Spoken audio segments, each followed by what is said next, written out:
Bien, hermanos y amigos, hemos estado hace pocas semanas, hemos comenzado a meditar en lo que es la vida de oración.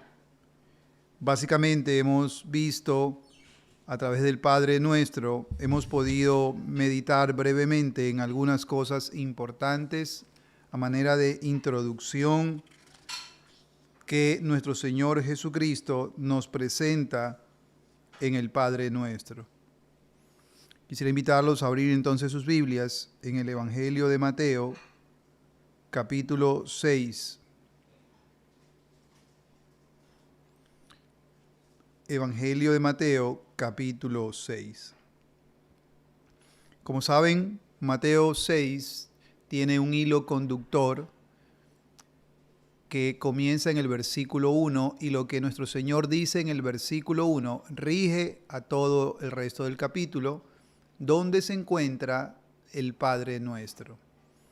Hemos visto algunas declaraciones de nuestro Señor en los versículos 5 al 8, que son como una especie de introducción del Señor al Padre Nuestro. Hoy quisiera comenzar a mirar entonces el Padre Nuestro como tal. Para eso vamos a leer versículos desde el 5 hasta el versículo 13, donde termina el Padre Nuestro. Dice el Señor, leamos 6:1 y de ahí nos saltamos al 5 en adelante. Guardaos de hacer vuestra justicia delante de los hombres para ser vistos de ellos. De otra manera no tendréis recompensa de vuestro Padre que está en los cielos. El versículo 5 ahora. Y cuando ores, no seas como los hipócritas, porque ellos aman el orar en pie en las sinagogas y en las esquinas de las calles, para ser vistos de los hombres. De cierto os digo que ya tienen su recompensa. Mas tú cuando ores, entra en tu aposento y cerrada la puerta, ora a tu Padre que está en secreto, y tu Padre que ve en lo secreto te recompensará en público. Y orando, no uséis vanas repeticiones como los gentiles, que piensan que por su palabrería serán oídos. No os hagáis, pues, semejantes a ellos, porque vuestro Padre sabe de qué cosas tenéis necesidad antes que vosotros les pidáis. Vosotros, pues, oraréis así. Padre nuestro que estás en los cielos, santificado sea tu nombre, venga tu reino, hágase tu voluntad, como en el cielo, así también en la tierra. El pan nuestro de cada día, dánoslo hoy, y perdónanos nuestras deudas, como también nosotros perdonamos a nuestros deudores. Y no nos metas en tentación, mas líbranos del mal, porque tuyo es el reino, y el poder y la gloria, por los siglos. Amén. Como pueden ver, hermanos y amigos, aquí tenemos entonces la presentación del Padre Nuestro, y por ella nosotros podemos aprender mucho respecto a la oración. En primer lugar, quiero que noten que la enseñanza central de este pasaje, la enseñanza que se encuentra escondida detrás de estas palabras del Señor, tienen que ver con el problema del pecado. El pecado es algo tan serio que aun cuando nos dedicamos a cosas santas o sagradas, una de ellas, la más elevada, es cuando el hombre está en oración, aún allí el pecado lo persigue. Es decir, nosotros podemos hacer cosas santas de forma indebida o por motivos incorrectos. Entonces el Señor, en la introducción, versículos del 5 al 8, el Señor ha corregido eso y luego pasa a instruirnos cómo orar. Ahora, hay aquí algunos pasos que podríamos enumerar, o tal vez en vez de pasos llamarle principios que tenemos en el Padre Nuestro. El Señor está respondiendo a una necesidad de sus discípulos y está enseñándole a orar. Pero no solo a ellos, sino que a través de ellos a nosotros. Por supuesto, el Padre Nuestro no es el único pasaje que nos puede dar luz respecto a cómo debe ser la oración, si va a ser verdadera oración. Pero hemos comenzado aquí. Entonces vamos a mirar algunos principios, porque el Padre Nuestro nos fue dado como una especie de modelo, o si quieren pensarlo, como un esqueleto que nosotros hemos de seguir siempre que oremos. ¿Listo? Entonces, ¿cuáles son estos pasos? Bueno, el primer paso, hermanos y amigos, cuando uno mira las Escrituras y cuando uno mira la vida de los hombres de oración, esos hombres que Dios ha levantado y que nos han hecho mucho bien, cuando uno estudia la Biblia y mira a esos hombres, uno va a encontrar que el primer paso en la oración es el recogimiento espiritual. El recogimiento espiritual, o dicho de otra manera, el silencio. Lo primero que nosotros tenemos que hacer, hermanos y amigos, cuando nos acercamos a Dios a orar, es guardar silencio. Lo que queremos decir con eso, hermanos y amigos, es que nosotros debemos ser cuidadosos de no apresurarnos a hablar a Dios y soltar las cosas que están en nuestro corazón. Nosotros, en primer lugar, hemos de procurar aquietar el corazón. Esa es una de las reglas de la vida de oración que encontramos de muchas formas y en varias maneras en las Escrituras. Por ejemplo, en el libro de Job encontramos que él, luego de haber vivido unas pruebas difíciles para su vida, él se apresuró a hablar ciertas cosas, y aunque al final el Señor lo excusa, Job mismo reconoce en cierta parte de su escrito que se había apresurado a hablar, y entonces dice: mi mano puse en mi boca. Una vez hablé, mas ahora escucharé. Entonces, esto es como una preparación para la oración. Muchas veces nosotros venimos afanados, muchas veces me ha pasado a mí eso, y también lo he visto en la vida de los hermanos, y nos apresuramos a pronunciar nuestras palabras, y de esa forma, con un espíritu intranquilo, no podríamos orar. Así que sería como el primer principio. El segundo principio, según el Padre Nuestro, si ustedes miran el Padre Nuestro, el Señor dice: vosotros pues oraréis así, Padre Nuestro. Y ahí tenemos el segundo principio, precisamente. Debemos asegurarnos de que Él es nuestro Padre. Si la oración va a ser lo que debe ser, entonces nuestro Señor, recuerden, ustedes no oren como los hipócritas y los fariseos que hacen estas cosas.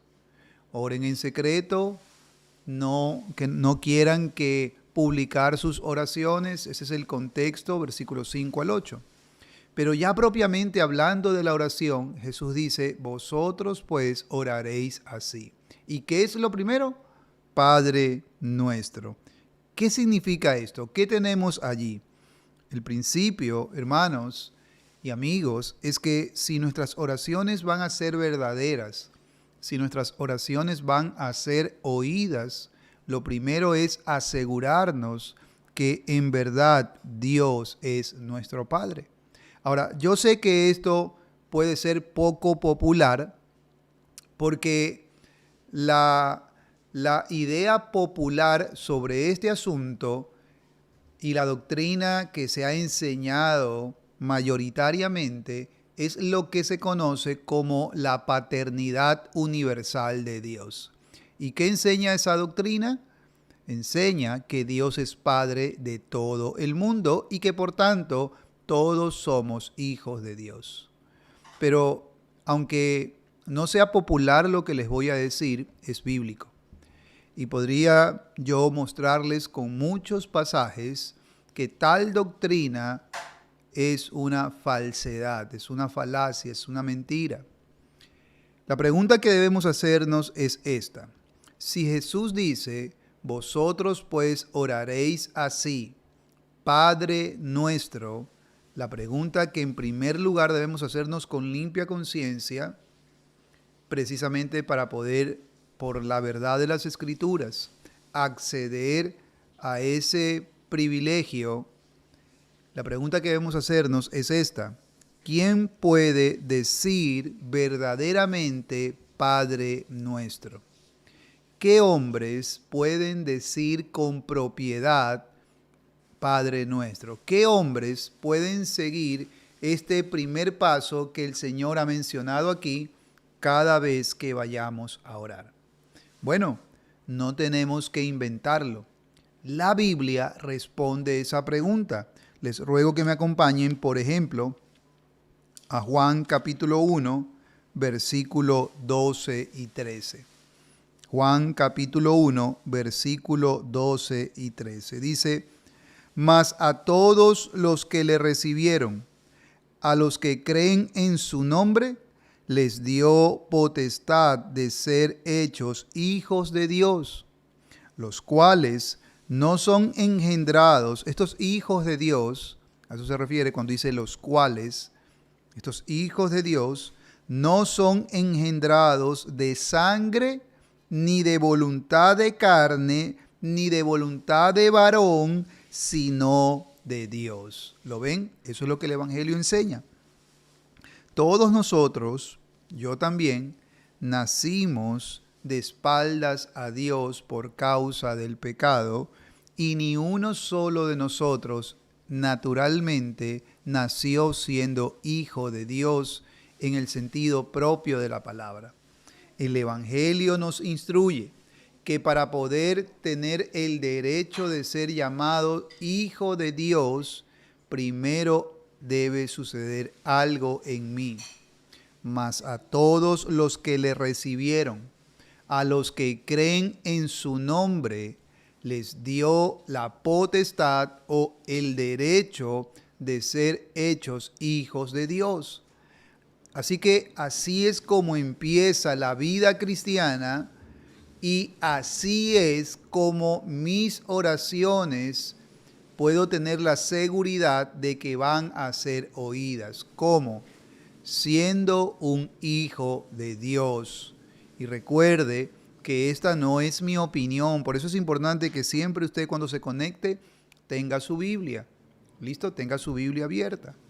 Si vamos a Romanos capítulo 8, en Romanos capítulo 8 el apóstol Pablo está hablando, en el 7 está explicando los efectos terribles del pecado. Pero luego en el 8, Romanos capítulo 8, versículo 1 dice, ahora pues ninguna condenación hay, no hay condenación para los que están en Cristo Jesús, los cuales no andan conforme a la carne, sino conforme al Espíritu. Y luego, un poco más abajo, versículo 14 y 15 dice, porque todos los que son guiados por el Espíritu de Dios, estos son hijos de Dios. ¿Ven? Romanos 8, 14 y 15. Sería bueno que usted lea todo el capítulo 8 despacio en su casa. Y luego sigue diciendo, el Espíritu dice, porque todos los que son guiados por el Espíritu de Dios, estos son hijos de Dios. Pues no habéis recibido el espíritu de esclavitud para estar otra vez en temor, sino que habéis recibido el espíritu de adopción, por el cual clamamos, Abba Padre. El Espíritu mismo da testimonio a nuestro espíritu de que somos hijos de Dios.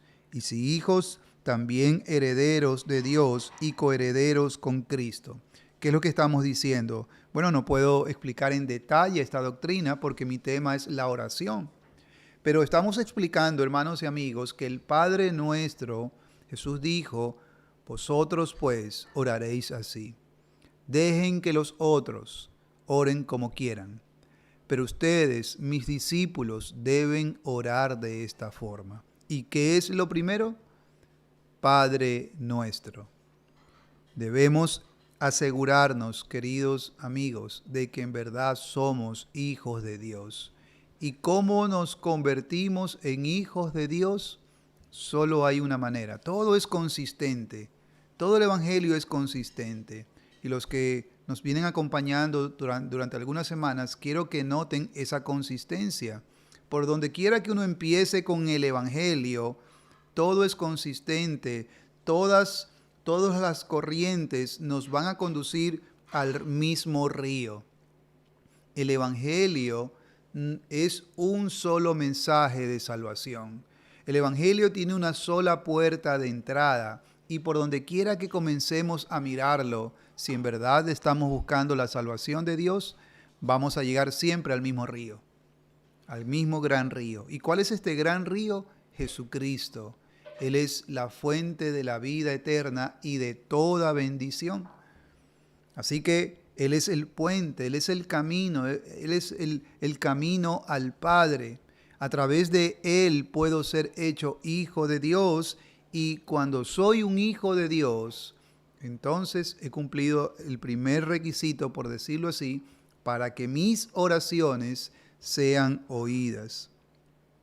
Pero además de eso, también el Padre Nuestro nos enseña que debemos siempre comenzar con invocación, con invocación. Todas las oraciones de la Biblia comienzan con invocación y no con peticiones. Recuerden, el Padre Nuestro es un modelo que nuestro Señor pronunció, a través del cual nos ha provisto maravillosamente un esquema, un esqueleto, un modelo que hemos de seguir. ¿Notan? ¿Y qué es lo primero? Asegurarme que soy su hijo. Y ya como hijo de Dios, cuando ore, ¿qué es lo primero? Invocación. Siempre hemos de empezar con invocación y no con petición. Noten cómo empieza el Padre Nuestro. Vosotros pues oraréis así: Padre nuestro que estás en los cielos, santificado sea tu nombre. La invocación del nombre de Dios, la adoración de su nombre, siempre será lo primero. Ahora, esto es importante porque nosotros vivimos, somos seres humanos que vivimos en un mundo lleno de problemas y todos nosotros llenos de afanes y de problemas. Y siempre hay una tendencia a apresurarnos a descargar ante Dios esos afanes, pero el Señor nos está mostrando aquí que no hay un problema tan grande como para justificar que no comencemos invocando y adorando el nombre de Dios. La vida cristiana, la fe cristiana, el elemento central de la vida cristiana no somos nosotros. El centro de la vida cristiana no son nuestros problemas. El centro de la vida cristiana es Dios y por eso el Padre Nuestro comienza con invocación. Pero no solo el Padre Nuestro, sino la mayoría de oraciones o tal vez todas las oraciones que están registradas en la Biblia comienzan de esa forma. Por ejemplo, Daniel capítulo 9. Daniel capítulo 9, versículo 3 dice: y volví mi rostro a Dios el Señor, buscándole en oración y ruego, en ayuno, cilicio y ceniza. Y oré a Jehová mi Dios e hice confesión diciendo: ahora, Señor Dios grande, digno de ser temido, que guardas el pacto y la misericordia con los que te aman y que guardan tus mandamientos. Hemos pecado, hemos cometido iniquidad, hemos hecho impíamente y hemos sido rebeldes y nos hemos apartado de tus mandamientos y de tus ordenanzas, etcétera, etcétera. ¿Qué está haciendo el autor bíblico? ¿Qué está haciendo Daniel? Noten, Daniel no comienza hablando de sus necesidades. En el Padre Nuestro hay un espacio para las necesidades, para los asuntos personales y para las necesidades personales. Hay un espacio y es cuando en el Padre Nuestro dice: el pan nuestro de cada día, dánoslo hoy, que lo miraremos más adelante. Pero noten el orden que el Señor está estableciendo. ¿Pueden verlo? Hay un orden que debemos seguir Y ese orden no debe ser roto no hay ninguna justificación para romper ese orden en las Escrituras. Hemos de asegurarnos que siempre empecemos nuestras oraciones con invocación del nombre santo de Dios, es decir, con adoración, con un reconocimiento de su grandeza y un reconocimiento de nuestra pequeñez. En el Padre Nuestro, nuestro Señor dice: Padre nuestro que estás en los cielos, santificado sea tu nombre. Así es como debemos orar. Venga a nosotros tu reino. ¿Qué es lo que nos está diciendo? Hemos de comenzar siempre nuestras oraciones, por muy necesitados que estemos, por muchos problemas que tengamos, nunca hemos de obviar la invocación, la adoración del santo nombre de Dios. Bueno, espero, hermanos y amigos, que esto nos esté dando luz y que el Señor lo use para conducir mejor nuestras vidas de oración.